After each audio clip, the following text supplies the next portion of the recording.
Hello everyone. Today we are going to discuss forensic entomology in detail. Forensic entomology is an emerging area of forensic sciences that takes clues from arthropods and insects in solving many civil and medico-legal problems. Or we can say that forensic entomology is the scientific study of the invasion and succession patterns of arthropods on the decomposed cadaver during the legal investigations. It is the study of insects and other arthropod biology and its application to criminal matters. It requires thorough knowledge of insect diversity, food preference, mode of invasion, breeding seasons, rearing conditions, developmental stages, and it demands great insight for application of all such aspects in any unexplained and suspicious condition of civil and wildlife nature. Forensic entomology has taken a long course of development.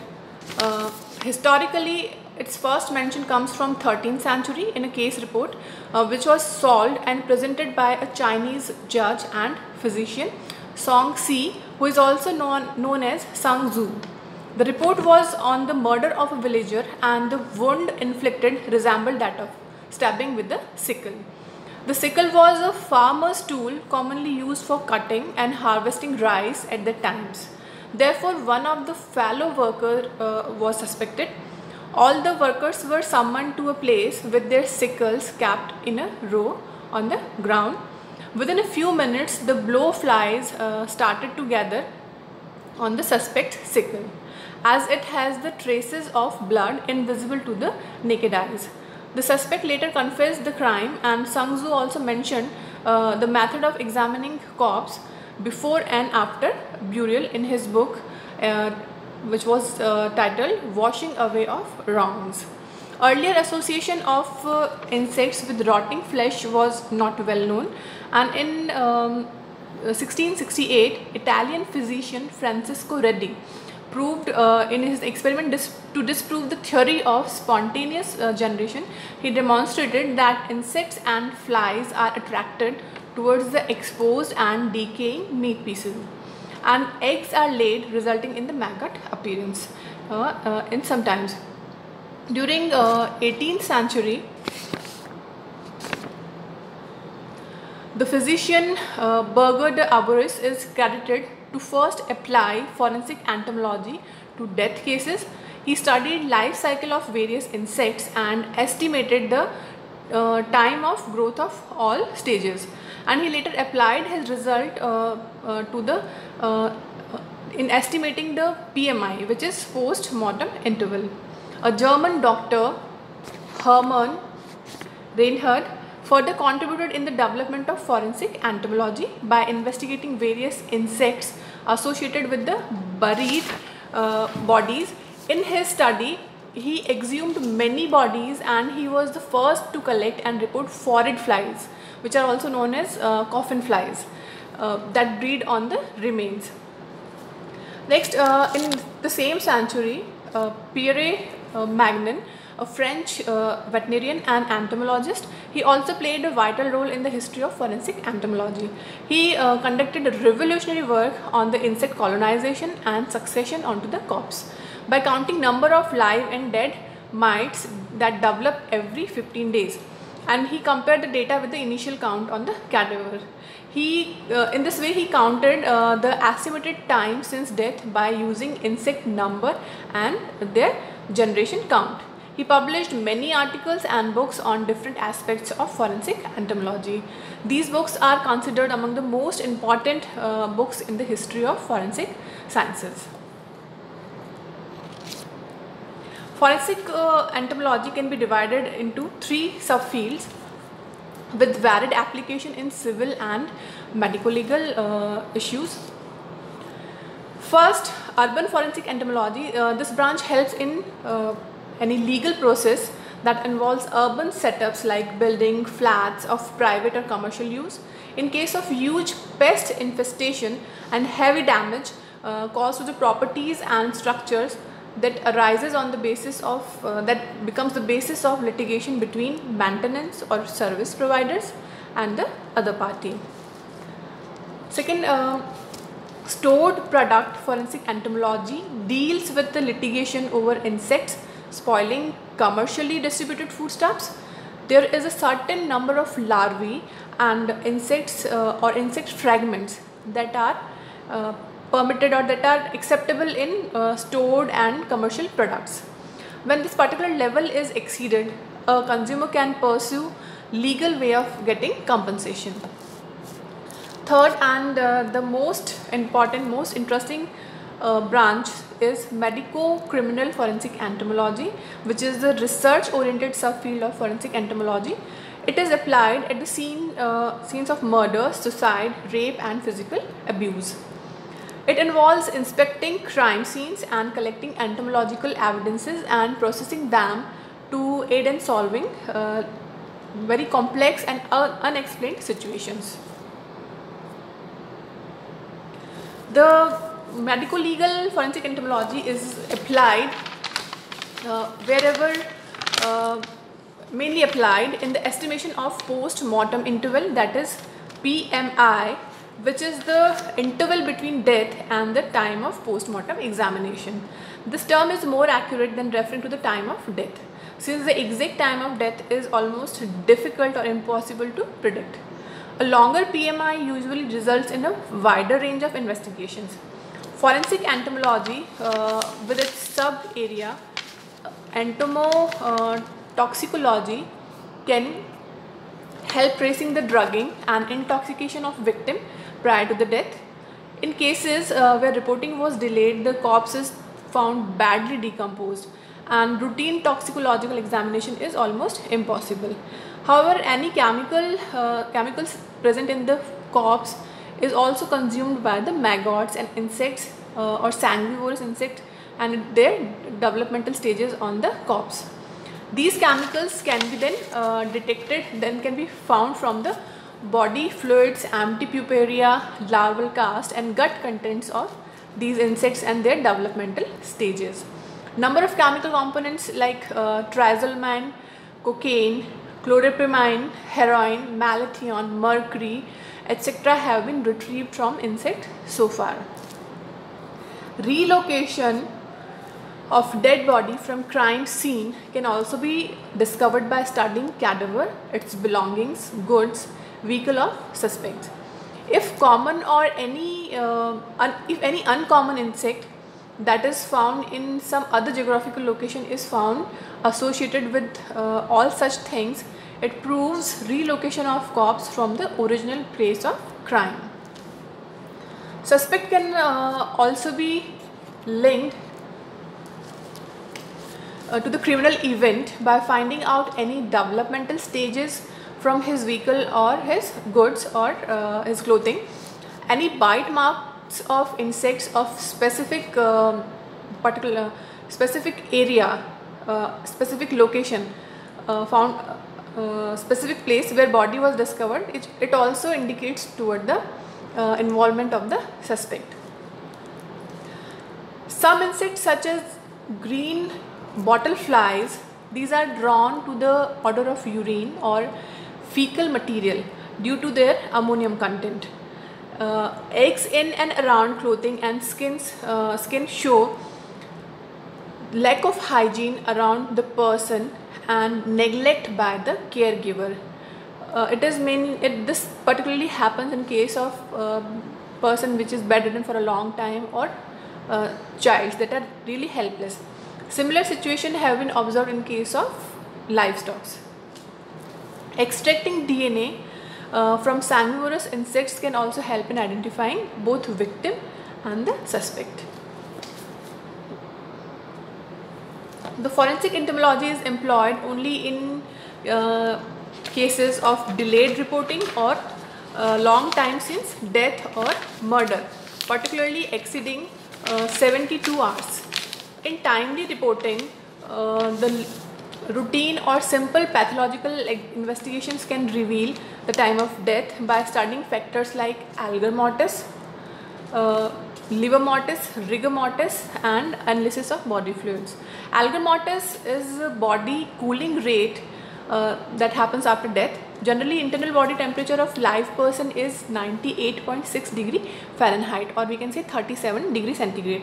That begins to fall just after death. Since the time of death, a body cools down at a rate of about 1.4 degrees per hour immediately after the death, and the rate slows down around 0.7 degree per hour after 12 hours until it reaches the this process continues till the temperature of body reaches to the temperature same to the environment.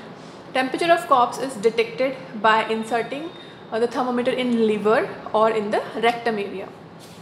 Livor mortis is a discoloration of skin caused by pooling of blood from the time of death, and the RBC from the time of death, the RBC begins to break. The released hemoglobin becomes purple in color. As the blood begins to settle in the body, the skin takes on the purple color. It begins after 2 hours of death, and between 2 to 8 hours after death, the color will disappear when the skin is pressed. After 8 hours, the skin discoloration becomes permanent. Rigor mortis is the rigidity of skeletal muscles post death, which results from the lack of oxygen and calcium accumulation. Stiffness begins at about 2 hours of death and peaks at around 12 hours. But with the progression of autolysis, the stiffness gradually disappears. A pathologist can estimate the time of death from all such factors, even the change in body content, and however, in later stages of decomposition that happens after exceeding 72 hours. Forensic entomology is the only and the most accurate way to calculate PMI. Generally, there are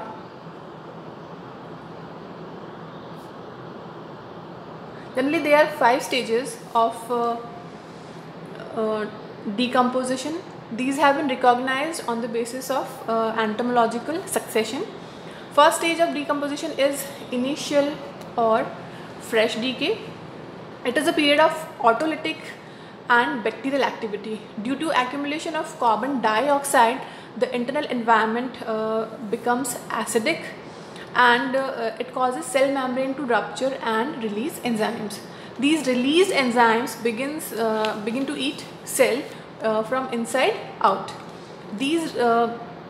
As a result, the cadaver at this stage appears fresh externally, but it is continuously being decomposed internally. This stage lasts from 0 to 4 days, means at the time since the time of death to 4th day. Second, putrefaction or bloating is the second stage, that is characterized by inflation or bloating of abdomen. Continuous activities of putrefying anaerobic bacteria inside the corpse produces many gases that results in the bloating or inflation. In third stage, active decay or black putrefaction, the exposed body parts becomes black, and due to progressive decay, the flesh gets liquefied, giving a wet look to the corpse. Internal gases escape from the decaying dermal tissues, resulting in the body collapse and spreading unpleasant odor all around. Advanced decay is also called butyric fermentation due to formation of butyric acid.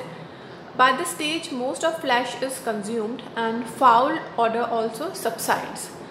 This stage lasts from 9th day of death to the 49th day.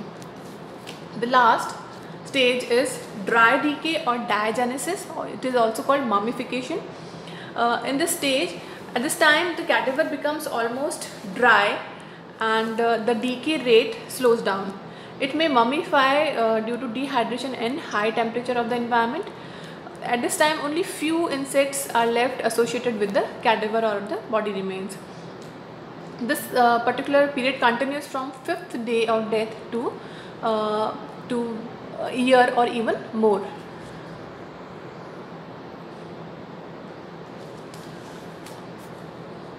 Number of factors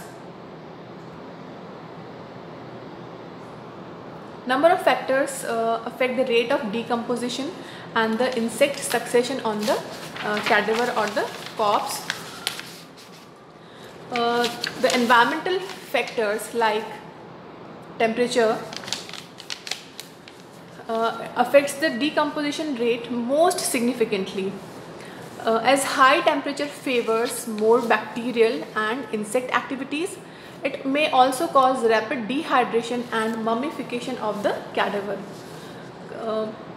Corpse location can also affect decomposition rate, as exposed bodies are broken down faster than the drowned and buried bodies. In case of deep burial, decomposition rate is quite slower. The size of body also decides the rate of decomposition. Large size bodies with more fat contents are prone to decay faster than the smaller and lean bodies. Access to the scavenger, carnivores and scavenger consume the body outer parts and expose the internal structure that accelerate the decomposition of the cadaver.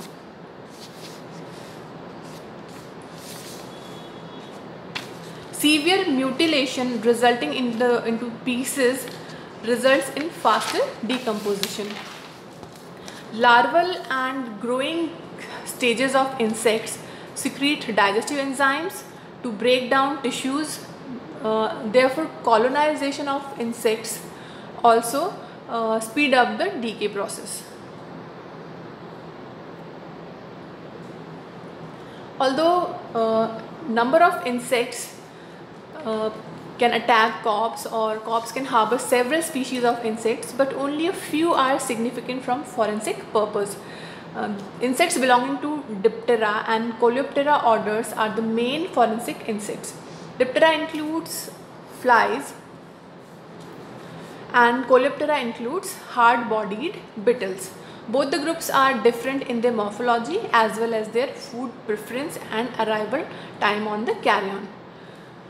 Blowflies of Calliphoridae family, flesh flies of Sarcophagidae families are the most important for forensic entomological purpose because of their necrophagous habit and early arrival on the body. Blowflies are metallic blue in color, or it may be black sometimes, and they can sense a carrion from several kilometers. Cheese flies of the family Pyophilidae arrive in the later stages of putrefaction.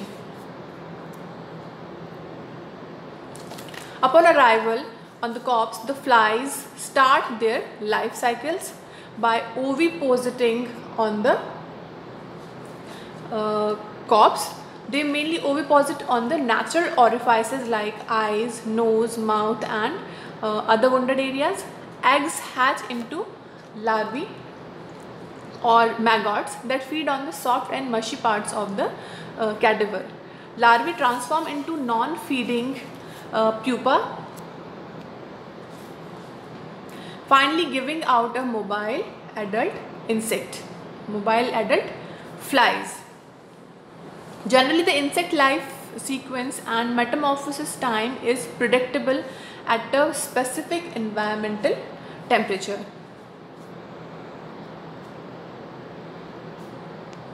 Coleopteran beetles, they arrive in mid to late stages of decomposition and they are found associated with remains for long period. Carrion beetles of Sylphidae family are early invaders. Both adult and larvae, they feed on maggots. Roe and clown beetles of Staphylidae family and Hysteridae families, they both are found from early to late stages of decomposition. Ham and checkered beetles of Claridae family, skin beetles of Dermastidae family and hide beetle of Scarabidae families are last one to arrive. Such groups have been found with remains older than 3 years or more. These beetles are generally adapted for devouring tough tissues, tendons, bones, and dried skin.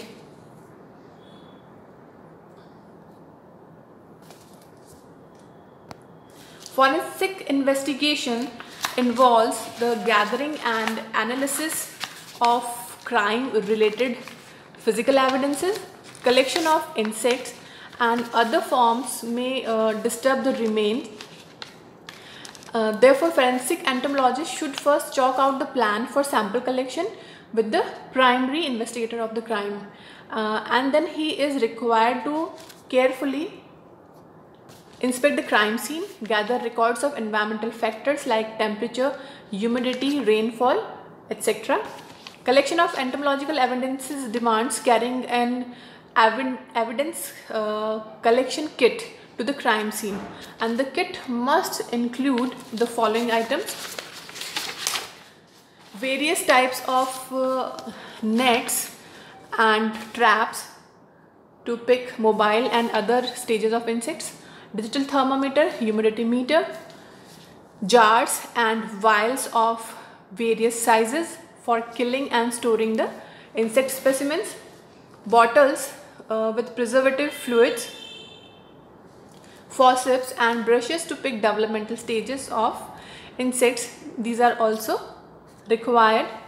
Further, labeling of collected specimen is extremely important, and the labels should be made with dark graphite pencil, and use of ink label should be totally avoided.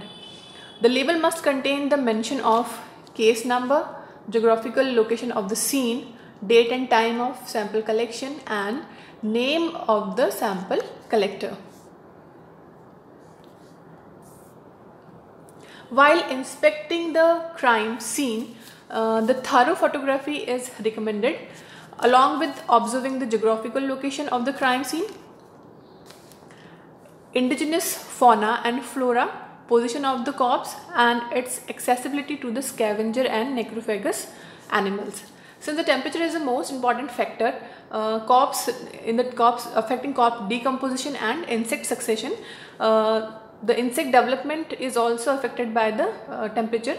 Therefore, it should be measured from ambience as well as from the different body parts and maggot masses on the cadaver. Environmental data of preceding days can also be taken from the nearby meteorological station. Every insect and its developmental stages can be a potential forensic evidence. Therefore, collection and preservation of all the insect specimen is mandatory. Adult flies and beetles should be trapped with priority because they are mobile and they can escape. Then the developmental stages are collected.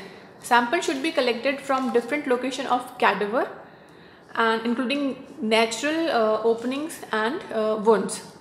Each sample must comprise 50 to 60 eggs or larvae. Collected samples should be categorized as live and preserved specimens. After removal of corpse, the location of top and the collection of top and subsoil should also be done, just to collect the insects that burrow into the soil.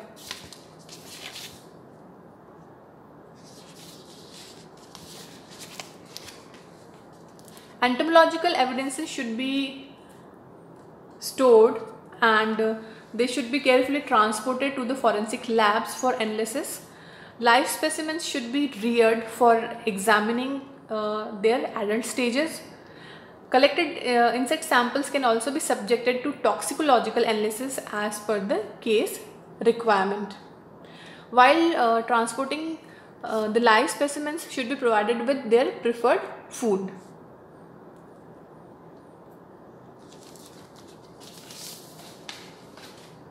PMI, or post-mortem interval, is the length of time between death and corpse discovery.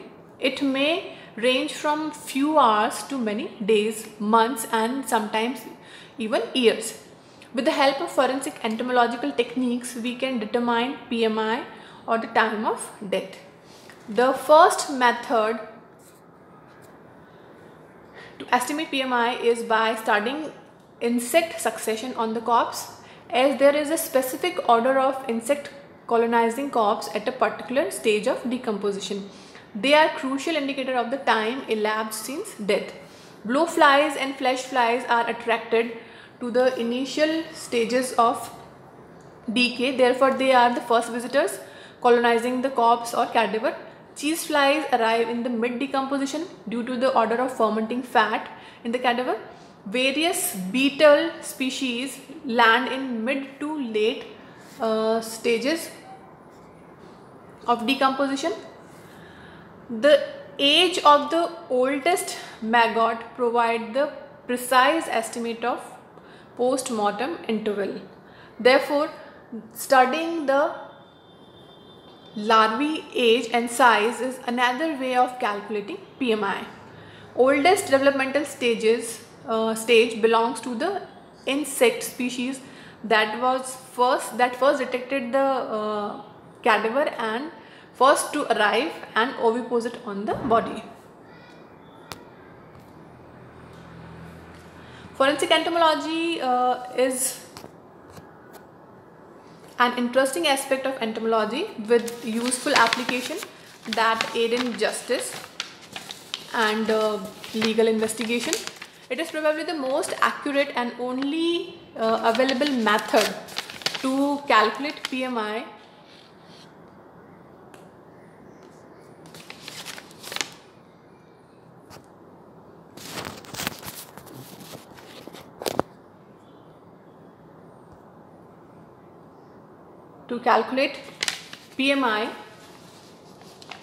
after 72 hours of death. It is integral part of forensic investigation today and ever till the more accurate technique is evolved. Forensic entomology not only uses arthropod biology, but it also employs other scientific disciplines like genetics, biochemistry, toxicology, and therefore the precision of this technique is also increased, and it also widens its ambit in future. Forensic use of insect is being recognized gradually across the globe. More educational institutes are incorporating the subject in their curriculum. The accreditation of the entomological laboratory is also increasing. The development of entomotoxicology and its application in complicated cases has diversified the field of forensic entomology, and it has enhanced the role in forensic investigation. Recent advancement in scientific research with DNA amplification, typing and identification leading to barcoding of insect fauna is encouraging the reliance of legal proceedings on the entomological evidences. Lastly,